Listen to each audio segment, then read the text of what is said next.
Christmas પૂર્વે નીકળતી યાત્રાનું દાહોદ બસ સ્ટેશન પર ઉત્સાહભેર સ્વાગત કરવામાં આવ્યું। દાહોદ શહેરમાં વિશ્વાસ અને એકતાનું દ્રશ્ય જોવા મળ્યું। ક્રિસમસ પૂર્વે નીકળતી યાત્રાનું દાહોદ બસ સ્ટેશન પર ઉત્સાહભેર સ્વાગત કરવામાં આવ્યું હતું।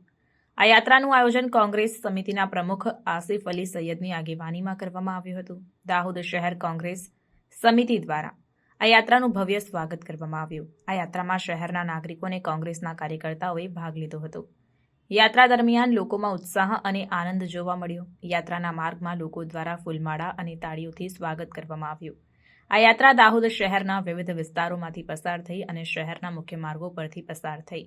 આ યાત્રાના આયોજનનો મુખ્ય ઉદ્દેશ્ય ક્રિસમસના પર્વને ઉજવવાનો અને શહેરમાં એકતા અને ભાઈચારાનો સંદેશ ફેલાવવાનો હતો। યાત્રામાં ભાગ લેનાર લોકોમાં વિવિધ ધર્મો અને સમુદાયોના લોકોનો સમાવેશ હતો, જેનાથી દાહોદ શહેરમાં એકતા અને સહિષ્ણુતાનો સંદેશ ફેલાયો।